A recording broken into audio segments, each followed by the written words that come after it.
¿Qué tal, amigos? ¿Cómo están? Bienvenidos a una nueva temporada de Tal Cual Debates. Arrancamos esta serie de entrevistas desde este momento hasta el 20 de mayo y más allá para hacer seguimiento noticioso a los temas más graves o a los más delicados, a los más acuciantes, a los que nos tienen todos pues, sobre el borde del asiento en torno a la crisis venezolana, la posibilidad de su solución y en general el marco noticioso del país y del mundo. Hoy tenemos un invitado muy especial que es Ramón Guillermo Aveledo, político e intelectual venezolano, escritor. Por cierto, tengo que decir, aquí me está obsequiando su último trabajo de los varios sobre la vida civil, ¿Por qué soy radical? Y otros textos humanistas saliendo del horno. Lo tengo acá con la editorial de Sergio Dávar, Dávar Ediciones. Vamos entonces a tomar nota de él para empezar a leerlo. Los políticos de esta era no escriben tanto y uno siempre echa eso en falta, y qué importante que uno de los fundamentales de la unidad sea pues uno de los que más esté vinculado al tema de la reflexión. Ramón Guillermo, bienvenido, gracias por estar acá. Gracias Alonso, encantado de estar contigo. Un placer, ¿verdad?, que estés con nosotros. Bueno, tiempo muy difícil, Ramón Guillermo, porque bueno, el Frente Amplio no arranca, es decir, uno no ve que aquello se traduzca un muy buen acto en espacios cerrados, pero quienes quieren ir a las elecciones siempre se formulan esta pregunta: ¿y con qué se come la otra solución? Y termina siendo una especie de asunto ahí un poco abstracto. Se invoca el Frente Amplio, pero no se traduce en decisiones políticas y hay una realidad pues como acuciante. ¿Cómo están las circunstancias en este momento en la oposición? Yo creo que es un desafío muy grande del Frente Amplio, un desafío principalísimo, el traducir en acciones visibles,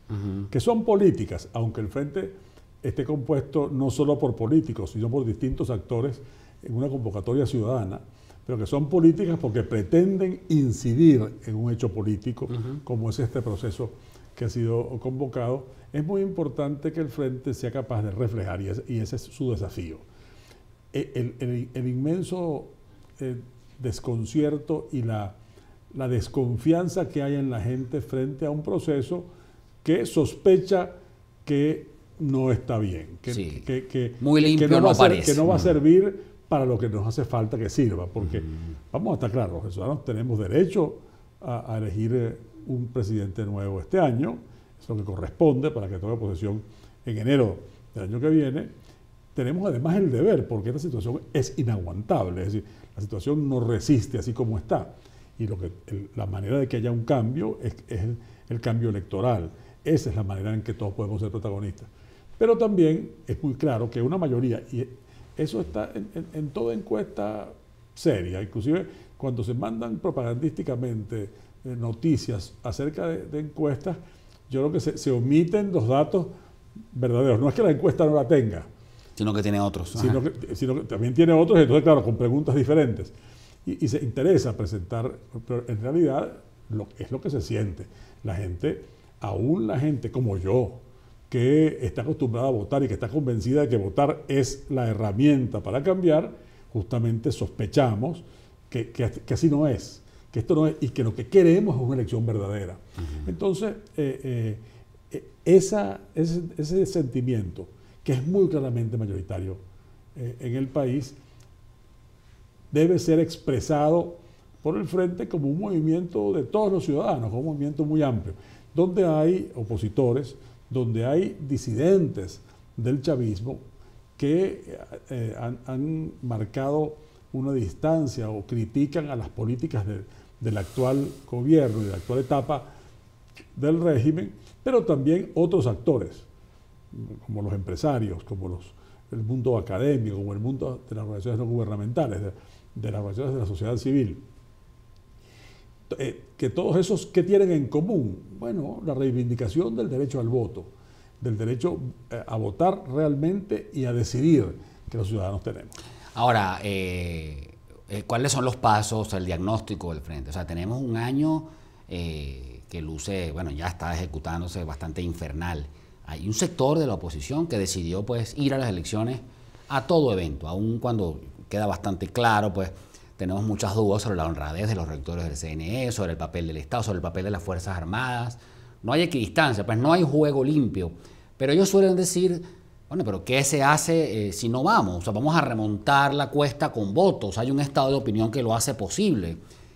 Porque el asunto es que quienes dicen que no hay nada política alterna, de pronto con la parálisis del Frente Amplio podrían terminar, bueno, teniendo razón, ¿o no? Es un riesgo que es, por cierto, el desafío del Frente Amplio como amplísima convergencia de sectores diferentes. Ahora, aquí es importante, yo creo que es central, que nos demos cuenta, porque se argumenta normalmente detrás de ese razonamiento, detrás de ese discurso, es que, bueno, pero si es que en condiciones desiguales hemos estado compitiendo este tiempo. Sí. Este es el mismo CNE y la misma ley que ha habido en todos estos años. Eso es verdad, pero no es toda la verdad. Así es. Porque desde 2015, cuando el gobierno, que había hecho todo para que lo favoreciera, perdió, se dio cuenta que podía perder. Entonces, a partir de ese momento empezó a trabajar consistentemente en una línea que tuviera como sentido convertir en irrelevante al proceso electoral. Que la gente sintiera, ok, yo puedo votar, pero no me sirve de nada. Empezó por la esterilización de la Asamblea Nacional. Antes que eso, la vieja Asamblea, la Asamblea que ya estaba finalizando, escogió a trancas y barrancas el Tribunal magistrado Supremo. del Tribunal Supremo. Y ellos están como usurpando la legislación en Venezuela. Los completó, y entonces eso ha sido un instrumento para ponerle un papel secante, no a la Asamblea, a la voluntad de la gente. Entonces se impidió legislar, se quitaron los 2/3. Les pongo nada más un ejemplo para que veamos cómo estamos. Los diputados de Amazonas, que los removieron como obstáculo para quitarse los 2/3 de encima, en una sucesión de sentencias, cada una más ilógica, porque se toma la cautelar y preventivamente se eliminan los diputados de Amazonas, mientras se decide, por cierto, un juicio que no se ha movido 1 milímetro desde entonces. Sí, 1 milímetro. es demasiado grotesco todo. Sí. Pero entonces, el propio tribunal, lo normal es que, bueno, si tú reduces el número de diputados, tienes que reducir el número que significa los 2/3. No, para los 2/3 hay que contar a los diputados que no pueden venir, con lo cual, de una vez, estás mostrando cuál es tu intención. Ahora, ese detallito, que es como ponerle la lupa a un instante, lo que te muestra es que han estado dispuestos a hacer cualquier cosa con tal de cumplir, y es como la visión amplia de lo que resumió en estos días la presidenta de la Asamblea. Nosotros más nunca vamos a entregar el poder. Por eso es de la constituyente, dices tú. De la Asamblea Nacional Constituyente, sí, señor. Perdona. Gracias por hacérmelo aclarar. Es verdad, por Dios. Entonces, ¿de qué se trata? Las negociaciones que hubo en República Dominicana, que lamentablemente fracasaron, iban en la dirección de restituir por lo menos las garantías que había antes de 2015, para poder regresar a ese momento y para poder, además, lograr una cierta equidad comunicacional, terreno en el cual ha retrocedido el país dramáticamente en estos años, pero dramáticamente. Hay mucho menos espacios, eso lo sabemos. Eso nosotros podemos hacer como disimular, como si no lo supiéramos, pero lo sabemos. Y toda la ventaja en estos días, como han estado los candidatos distintos a Maduro moviéndose por el país, la presidenta del Consejo Electoral ha dicho, caramba, pero qué mal hecho, están anticipando la campaña electoral. Eso es irregular.